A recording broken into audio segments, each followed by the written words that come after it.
I remember going home one like Thanksgiving, and I was hanging out with my family, and they said, "How's it going being a business broker?" And I said, if you told me people were ready to write a check for $2 million, that's not my problem. It's the seller won't take the check. Yeah. Because they decide last minute, maybe I don't want to sell, let's raise the price. Maybe they used me to just kind of get an idea of what their business was worth.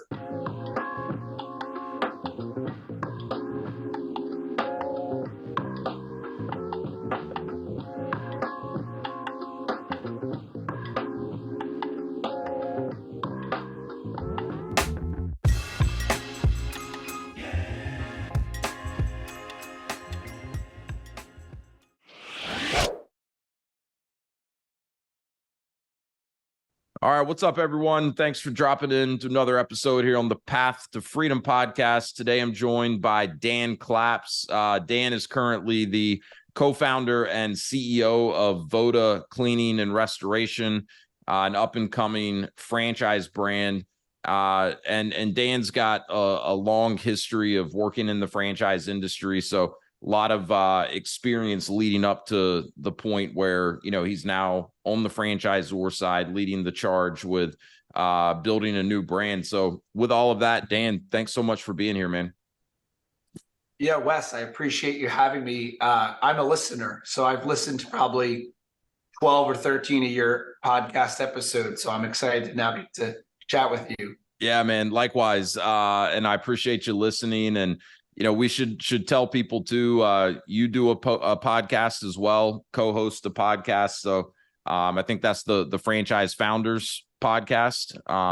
And I've listened to that over the years as well. And you guys do a great job. And yeah, we were kind of talking offline, we've been in kind of the same circles in franchising for a number of years now, but never really had much of a chance to talk one-on-one like this. So we know a lot of the same people. I think you're like me, where you got into franchising pretty early in your career, earlier than a lot of people do. So yeah, probably a lot in common in that regard, but really nice to have some one-on-one time like this. Absolutely. So I want to, obviously highlight this new brand that you guys are building out, Vota Cleaning and Restoration. But, before we go there, share a little bit with the audience that may not be familiar with you. What are some of the things that you've done in franchising prior to, launching a brand as a franchisor? Because I think it'll give some good context to, why you're the right guy to really be at the helm of an up and coming brand.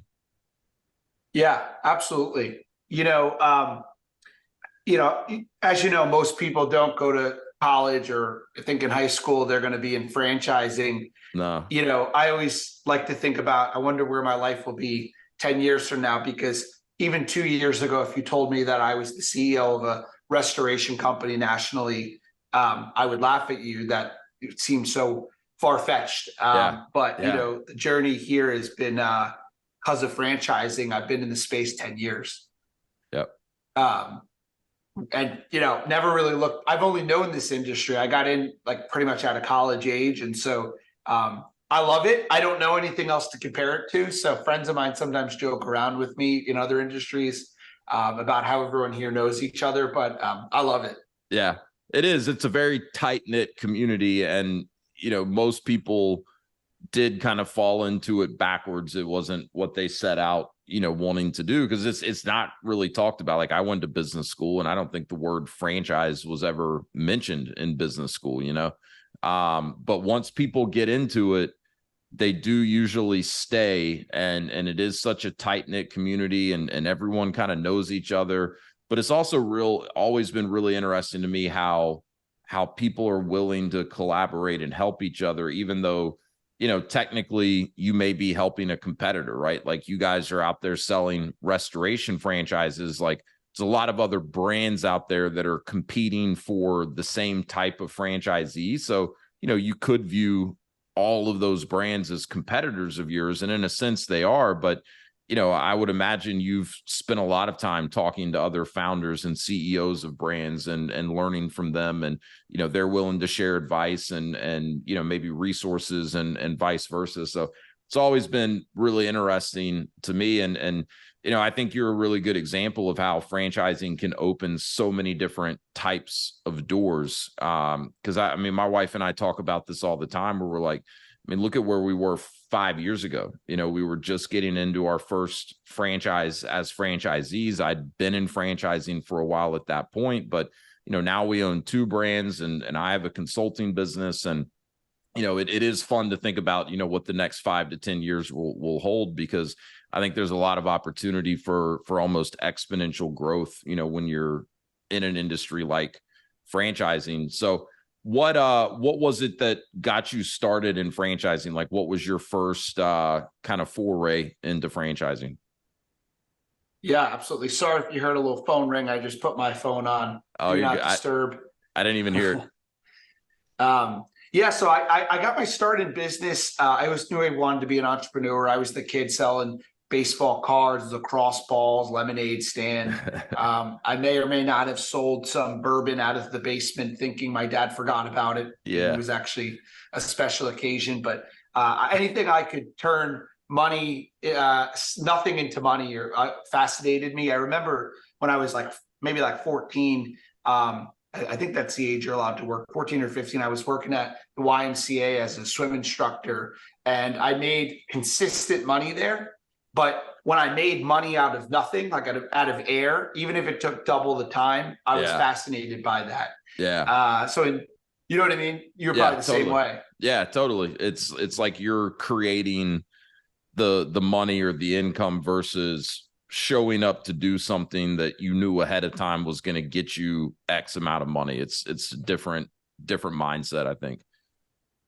Absolutely. Yeah. So creating money or business out of nowhere always fascinated me. And in college, I had a small staffing business that made me some money. And I went to sell that business, and because I didn't want to do it anymore. And I learned a valuable lesson, which was that not only could I not sell the business, I couldn't pay you money to take the business, because it really wasn't a business. It was a job that no one would want to have. Yeah. Yeah. And so in college, a young age, I learned that lesson, and I felt like I missed out on a lot of fun. I had fun, don't get me wrong, but I was working so hard at something that had no value. And so in my early 20s, my dad actually said, why don't you look at franchise opportunities?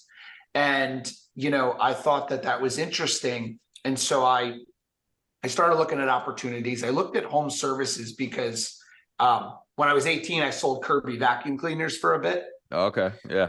You know those? Oh, yeah. So kind of funny. It's a floor cleaning product, and you know, you would shampoo people's rug for free, a little bit of their rug. Yeah, you do the demo. Sell them the vacuum. Yeah. So I was like, you know, home services is all about sales and marketing. I think I could do okay at that, and it was a lower investment. Anyway, as I'm looking at opportunities, I talk with franchise consultants, and one of them, and I just felt like that was something I could be good at. And I ended up deciding that really loved exploring franchises. Why don't I become a consultant, and then, you know, down the road I can buy my franchise. So I did that. Although I was part of a franchise for business brokers, and the focus was more on business brokers. And I didn't really realize that at first when I joined the system. Yeah. So what's the difference for those listening? What's the difference? Because I find sometimes people get confused on this, or they think they're the same. What's the difference between a franchise consultant and a business broker? Yeah. So again, this franchise had both, but their focus was more on business brokers. A business broker is someone that lists, like a realtor, lists a existing business with going financials and helps people buy, you know, helps people sell that business and people buy that business. Yeah. Franchise or not.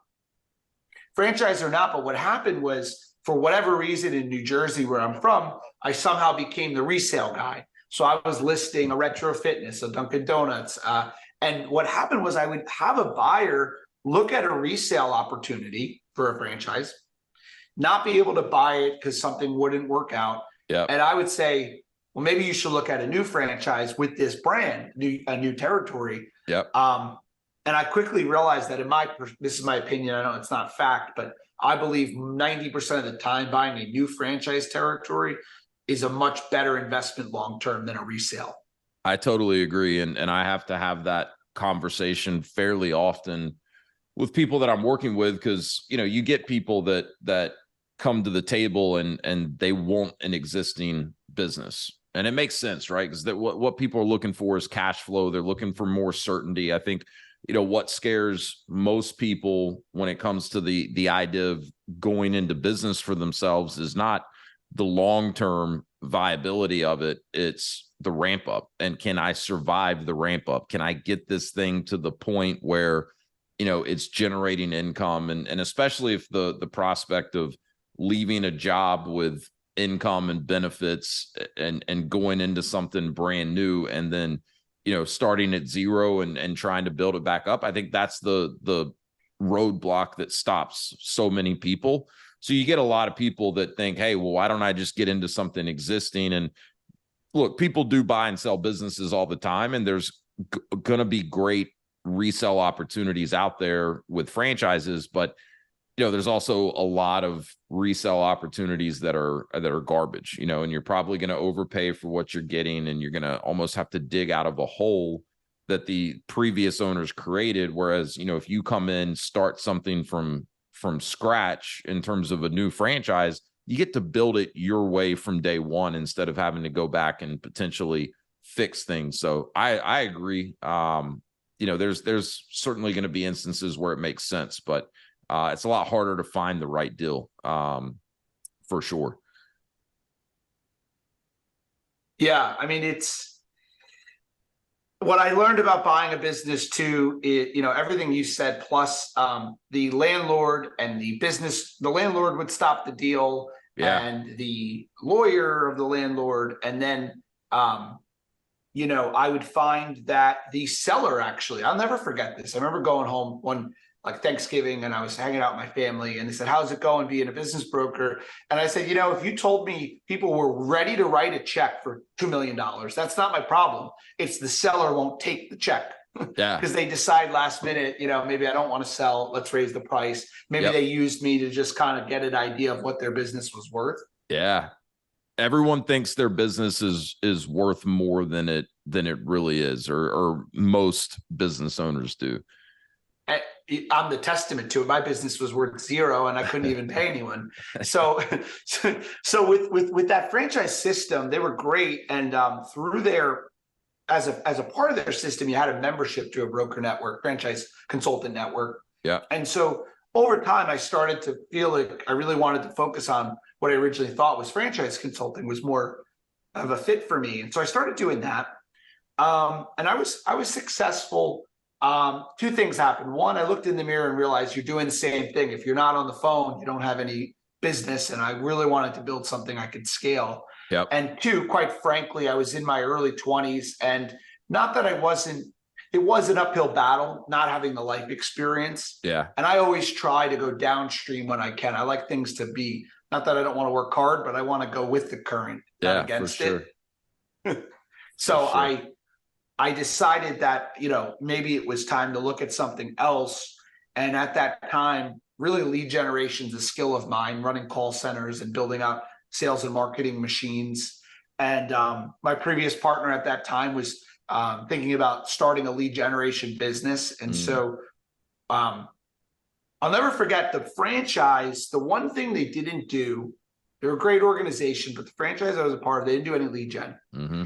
And I always remember thinking, if I was ever a franchisor, I would make sure I focused on lead gen for the franchisees. So I left. I went on to start a lead generation company in 2016, and then pretty much grew that until last year, until I sold it to PE and started Vota.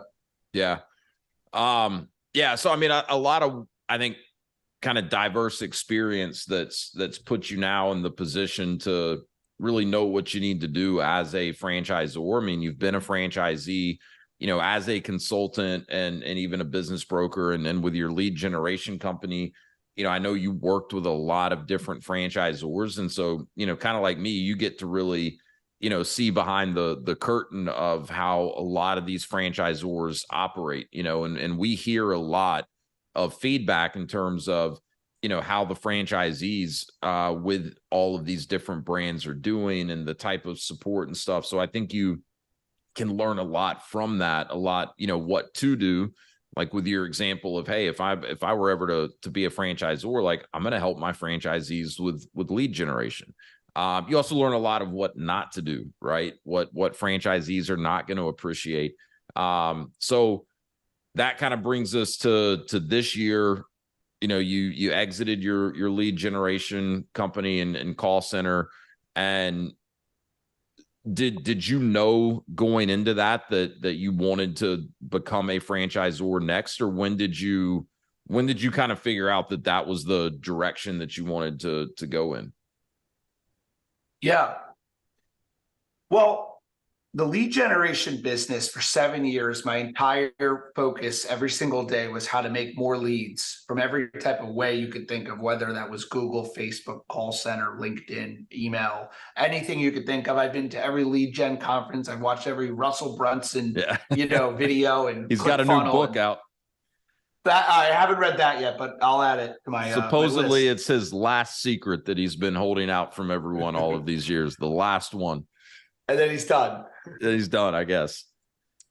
Yeah. So, that was my entire life was making leads, and quite frankly, lead generation, whether you're in franchising, restoration, or, selling pools, it's all the same, methodologies. And so I built that business. And to answer your question, because I was in the lead generation space in franchising, I had a lot of access to people, founders of brands and consultants and CEOs. And maybe I could even argue that I thought I was cooler than I was, because I realized looking back, I was everybody's friend because I could get them leads.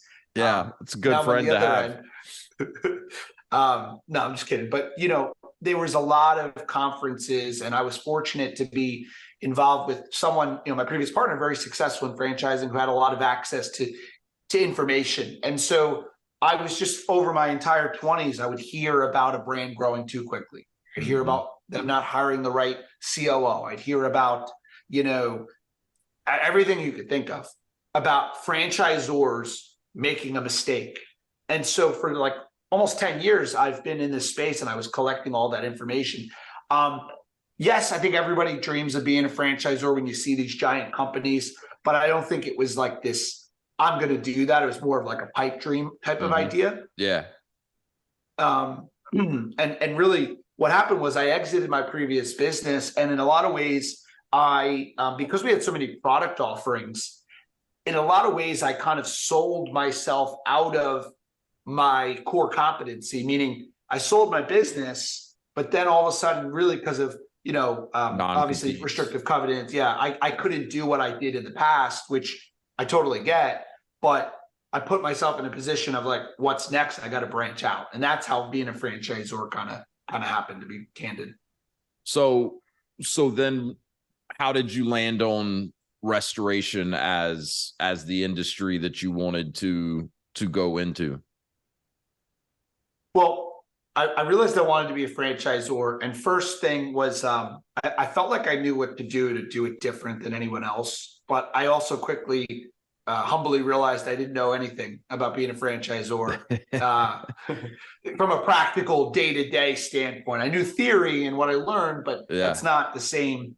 And so first thing, I was at a Springboard franchise conference, and fortunate that Zach Nolte, who is our COO and co-founder, was there, and we've always been buddies chatting at events. And it's ironic, the year prior, I look up to Josh Skolnick and Horsepower and everything they do. And, the year prior, him and I were sitting in a Springboard conference together, watching Josh and Zach talk about Horsepower. And, really, I loved what they were doing. And that was the year prior, not knowing that we would end up partnering up. So anyway, it's crazy. 1 year later, we start chatting. Zach talks about, I'm really trying to maybe make a move. I'm the president of Kitchen Solvers. I'm doing well, but I really want to build something from scratch. And so his background has been running franchise organizations in the home service space. He had 70 locations open in his previous brand, increased AUV by 66%. So everything that I'm not good at, he's good at, and vice versa. Yeah, it's perfect. So we partnered up. We had this vision of what we wanted to do. And how do we get in restoration? We started looking at industries, Wes. We looked at painting and roofing and plumbing and everything in home services. And one day I said, let's stop thinking about the industry. Let's take a piece of paper and let's write exactly what we want out of a business. And quite frankly, becoming a franchisor is the same decision tree as like buying a franchise unit. That's what I was just thinking. Yeah. Same thing. And similar process. Almost the same process. So we were just like, all right, we want recession proof. We both had been affected by recessions in our previous businesses, or at least, I guess recession resistant. We wanted a need, not a want. A big one for us was non-skilled labor. Like you don't need a license to do the work. Mm-hmm.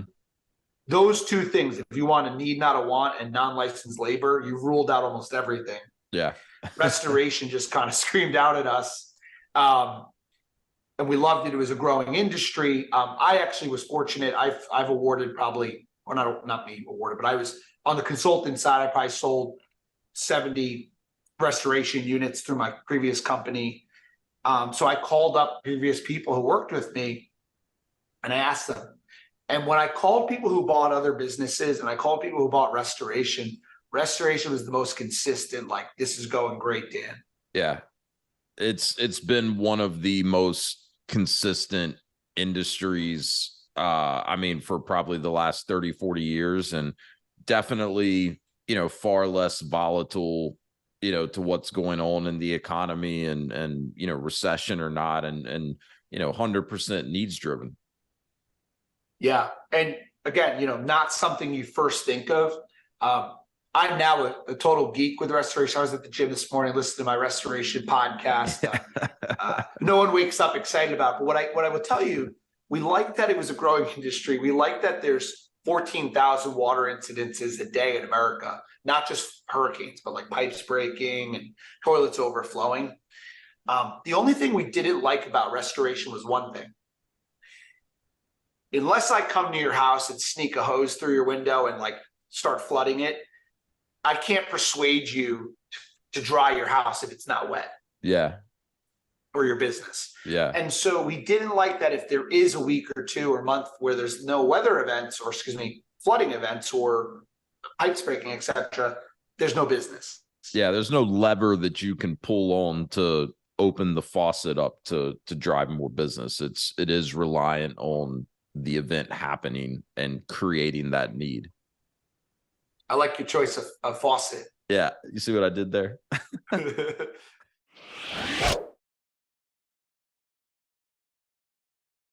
If you're listening to this podcast, then there's a good chance that you're looking to create more freedom in your own life. There's also a good chance that you realize that owning your own business can be a great way to take more control of your livelihood and create more of that freedom that we're all looking for. Also, if you've been listening to the show for a while, you realize that I specialize in franchise ownership. In addition to owning franchise businesses myself, I have a franchise consulting firm, Path to Freedom, where I help people navigate what is typically an overwhelming process of understanding franchising, identifying specific franchise companies that could be a fit, and then conducting the due diligence in a thorough and efficient manner with those franchise brands. My whole purpose here is to leverage my experience working for franchisors, owning franchises myself, and how we've been able to use that to create more freedom in our lives and help you determine if that could be a path that makes sense for you as well. So if any of this sounds interesting, if you've considered business ownership in the past, whether you've explored franchising specifically or not, I'd love to connect with you. I'd love to learn more about you and what it is that you're working towards in your life and determine if I may be in a position to help. A great starting point is the link below in the show notes, which will take you to a short form to fill out, and you'll receive a free copy of an ebook that I've put together, The 7 Steps to Freedom Through Franchise Ownership. That'll also get us connected, and I'd love to set up an introductory call where I can explain a little bit more about the process that I use to help people determine if franchise ownership could be a great way to start charting their own path to freedom. So click the link below in the show notes, receive the ebook, and let's get connected. I'd love to hear from you.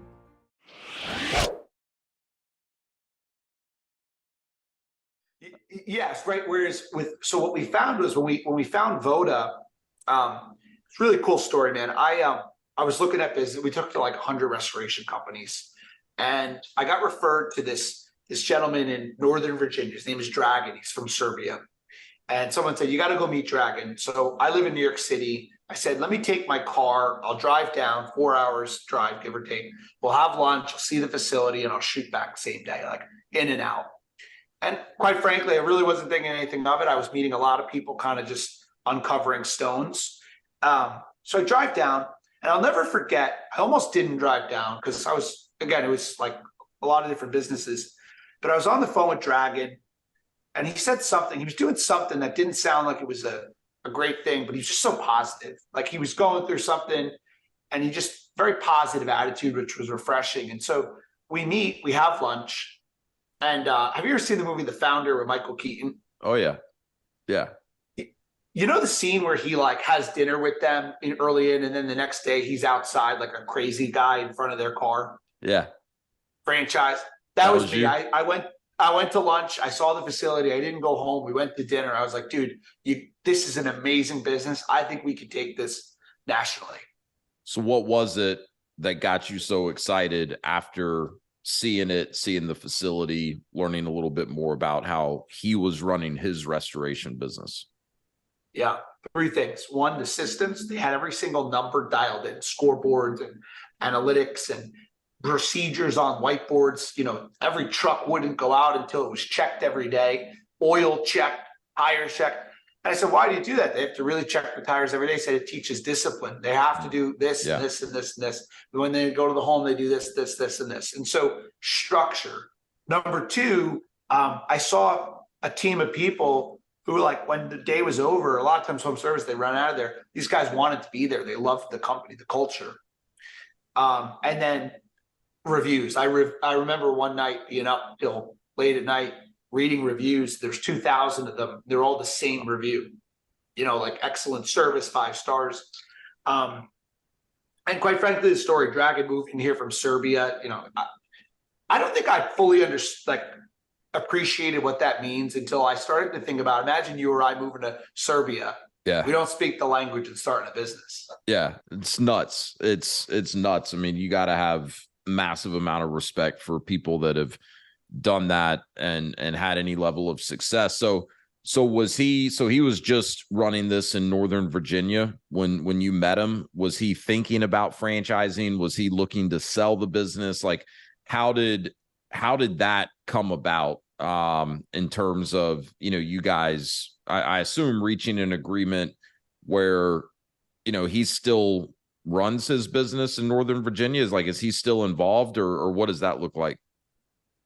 Yeah, so the vision of being a national franchise brand was definitely something that was a dream of his, and is a dream of his. And but the knowledge of how expensive and challenging and the chance of success, you know, and quite frankly, the distraction away from the core business was the hindrance for him to do it or not. Yeah. And so you know, he's an owner in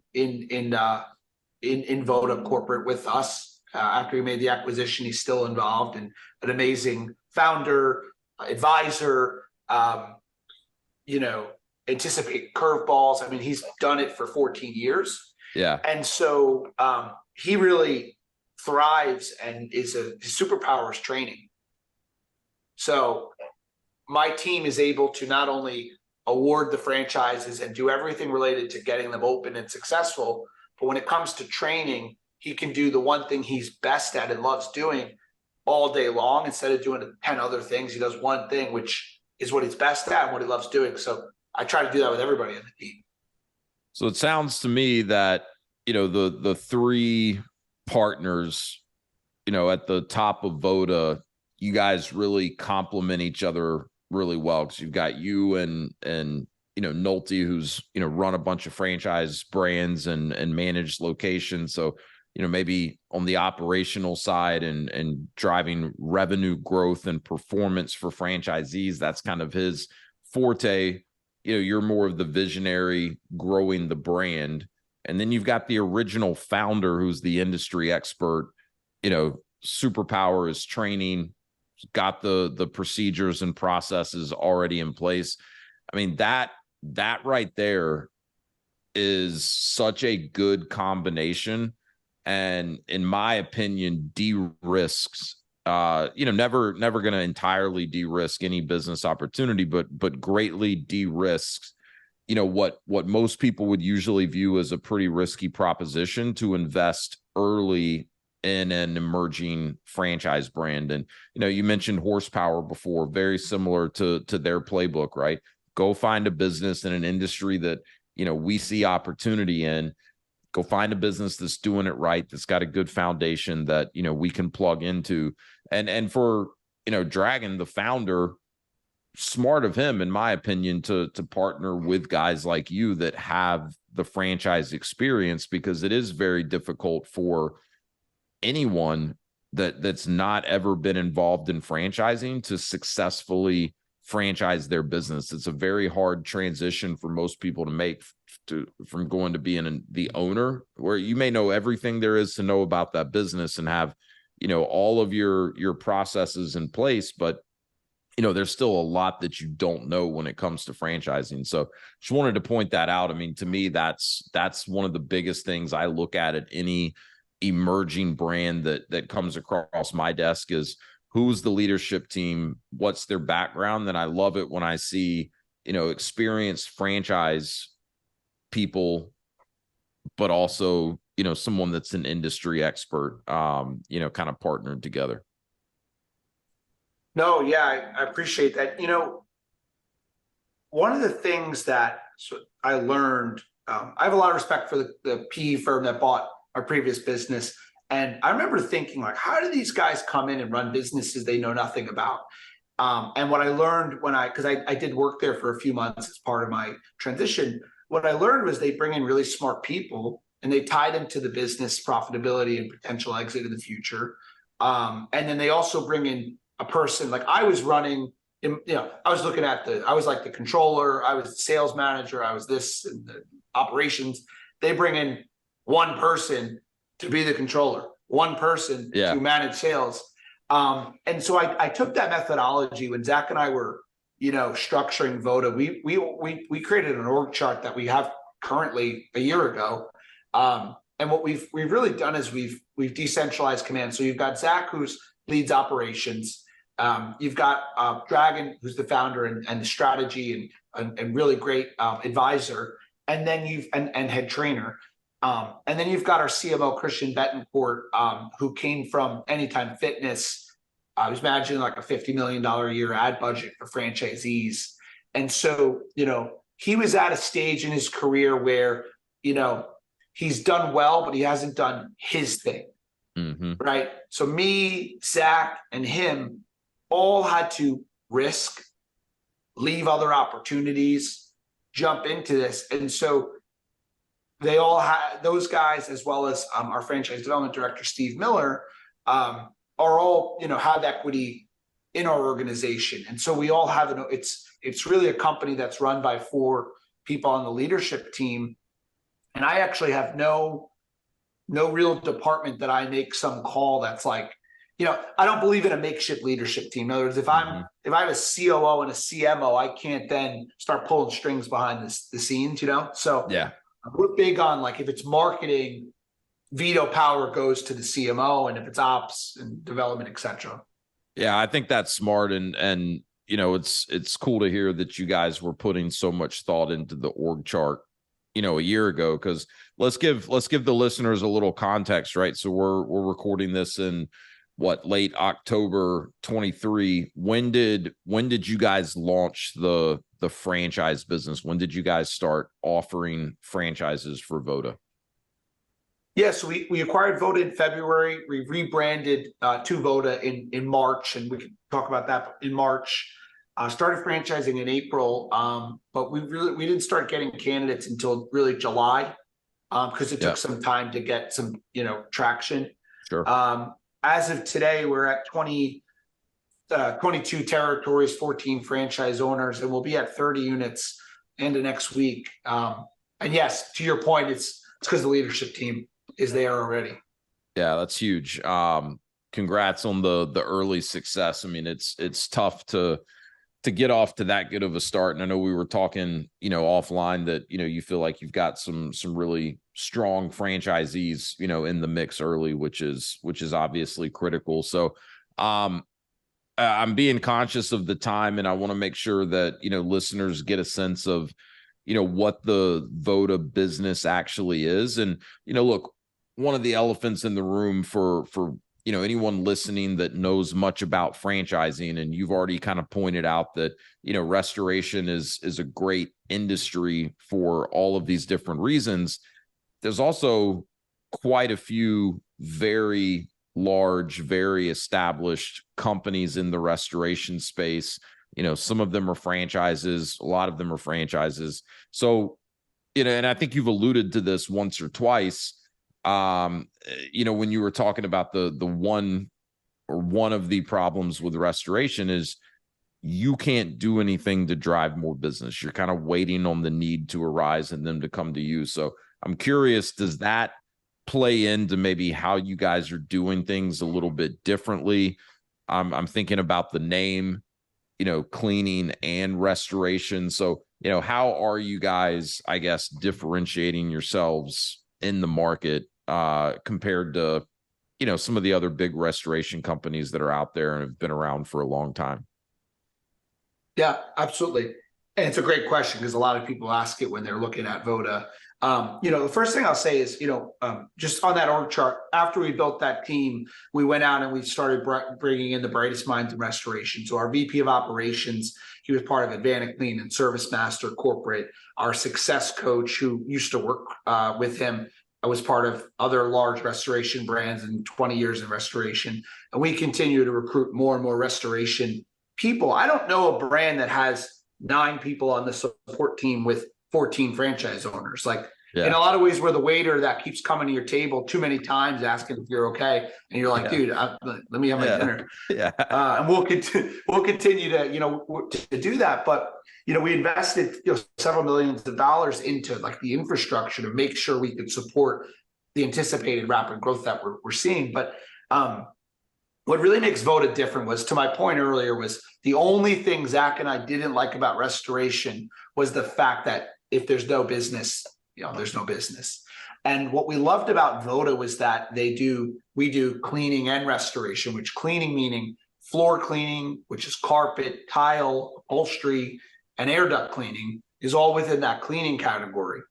And so what happens is we're the only franchise to offer both. And so a franchise owner really gets 2 business models in one, 2 revenue streams in one. But it's not like we're talking about, painting and restoration. We're talking about cleaning, which is a very big lead source for restoration, and vice versa. They complement each other. Totally. And I imagine a lot of the equipment is usable on both sides. Pretty easy to cross-train employees on both. So it's not like you're having to, at least probably in the beginning, run 2 separate divisions. It's, hey, let's get in the door because this person's looking for good cleaners. We do a good job. If they have a need for restoration services down the road, it's a no-brainer of who they're going to call, as long as they know that you guys do that. And vice versa. You come in, you do a great job for someone in a time of need, with the restoration services, going to be a no-brainer for them to hire you for cleaning. So yeah, I think that's really interesting and a smart differentiator. Because I have this conversation with people all the time. I think a lot of times people, they're looking at franchises and they want to find something that's totally revolutionary, right? And patented or proprietary. And it's sometimes the best businesses are just in an industry where, they're not necessarily doing anything revolutionary. They've just identified, some gaps in the market. They've identified some white space and they've figured out how to solve for that. But, it's not like they've reinvented the industry necessarily. And to me, that's what it feels like you guys are doing with Vota, where, you identified this big gap, which is, hey, we're kind of just waiting for opportunities to come in, and it is needs driven. So when they arise, people don't have any choice but to find someone to solve it for them. But how can we also put ourselves in a situation where we're proactively able to go out and generate business? And I think that's pretty cool. Yeah, I appreciate it. It's interesting. Like people think about, this. Well, I'm convinced everyone thinks 5 things when they want to buy a franchise. And it's 1, how do I get customers, obviously, and how's the franchisor going to help me? 2, how do I get employees to service those customers, and how's the franchisor going to help me get employees? 3, there's already a restoration company in my market, so how does this stand out kind of to this conversation we're having? 4, obviously, what are the numbers? What can I make? And then 5, what's the day in the life of the owner, and does that match, what I'm looking to do? And for us, we're definitely looking for executives. We're not looking for clean floors. Yeah. But what I'd say on the unique selling proposition, or how we stand out to the consumer, first thing I'll say is restoration is a extremely fragmented and large industry. To put it in perspective, ServPro probably does about $3 billion in restoration. And if you add commercial and residential, it's about a $300 billion industry. And so a very fractional amount is ServPro and ServiceMaster and large companies. We're really competing with the mom and pops that are less sophisticated and organized. And so how we stand out is 2 things. Number 1, quite frankly, when you have a water incident, if your house flooded or your business had an incident or mold, you're going to go to Google. There's one place. You're going to Google my house flooded, and you're going to call, and whoever pops up to the top and whoever answers the phone, you're probably going to go with, as long as they're polite and answer the phone. Yep. You're not going to shop around. And for that reason, we have a national call center that's open 24/7, answers the phone extremely quickly. It's huge. I don't think we're ever going to lose a call to the competitor because we answer so quickly. Yep. Secondarily, because of our marketing backgrounds, many of us on the team, and our focus on lead generation, in a lot of ways, I call us a lead generation company that happens to sell restoration. We have ways to do lead gen where people are, because remember, it's not like I'm thinking about cleaning my carpets. Well, that side's a little bit different, but with restoration and mold, you are actively solving that today. Yeah.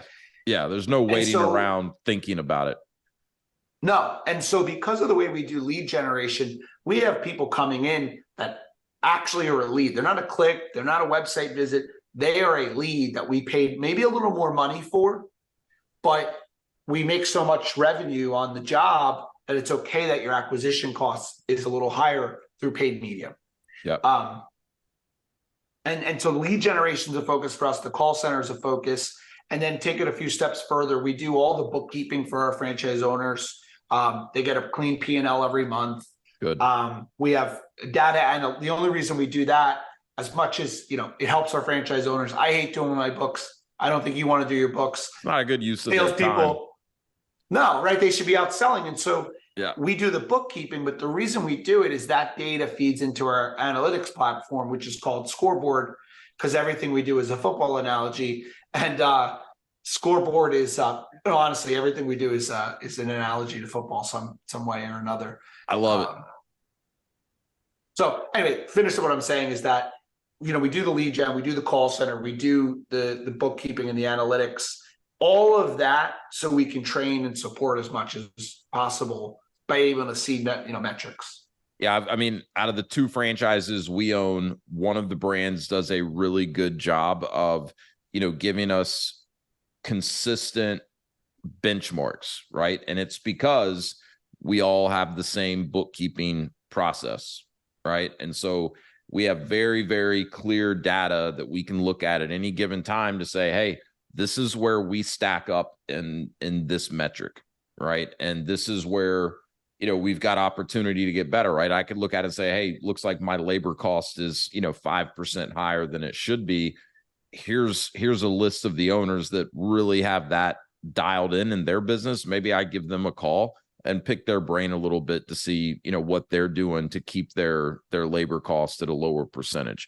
And then we have another brand that doesn't do a great job of that because they have kind of said, look, we don't really want you as the franchise owner doing your books, but here's 3 or 4 companies that we've kind of vetted that will do a good job with your books, pick one of them. And so it's not consistent across the board. And I love that you guys have your own analytics program that everything's feeding into. Love the name Scoreboard. And now you've got me curious what other football analogies you guys are throwing around over there. But yeah, it's so important. And I think another good example of where just all the stuff you've learned over the years, like you knew ahead of time, this is something we need to have in place for the franchisees. A lot of franchisors don't figure that out until they're 3, 4, 5 years in. Yeah, I mean, and again, it's having the leadership team that we're able to take what they may be. One of the lines we're looking at bringing in a restoration executive on the sales side of the business, and I just recently met with him, and I asked him to do the same exercise I ask everyone to do, which is please go home and write down everything you would have done differently in your system, because once you start a system, you can't change things. It's like moving the Titanic, But we're just fortunate to be able to know what kind of. And listen, I'm not saying we're not going to make mistakes. We're an emerging brand. I tell people when they get in an emerging brand like ours, you're going to get the best territory. You're going to get access to the leadership team. But more importantly than anything, I think, maybe not more important than anything, but life's not just about making money, right? Like you want to enjoy it. And I think being part of something on the ground level is exciting. We're going to make some mistakes, but we're going to correct them together as quickly as possible. Yeah, I think everything you mentioned of why emerging brands can make sense is spot on. And I think there's absolutely something to the fact that like I was talking to a candidate the other day that's looking at a very emerging brand and then a couple of more established brands. And he came back to me and he's like, Wes, emerging speaks to me so much more. He's like, it just feels more entrepreneurial. And he's like, that's what I want. Not everyone's going to want that. And that's not going to be the right fit for everyone, but it's an important thing to think about as you're evaluating options and apps, especially if it's a service business. I think in general, service-based businesses compared to brick and mortar business models give you a chance to be a little more entrepreneurial because there's usually going to be more ways that you can go out and drive the business and grow the business. And there's just usually more moving parts and pieces, but especially emerging, but love the foundation that you guys have laid. I'm kind of watching the clock. I know you've got a hard stop coming up here. So, real quickly, just kind of final words. I mean, you mentioned it earlier, 22 territories across 14 franchisees, tons of territory, wide open. You're looking for business builders, not necessarily someone that's coming out of the restoration industry and wants to, work on the van and, really do the frontline work themselves. You're looking for business people, that really want to scale a business. What else do you want to make sure the audience hears and knows about Vota that maybe we haven't had a chance to touch on yet?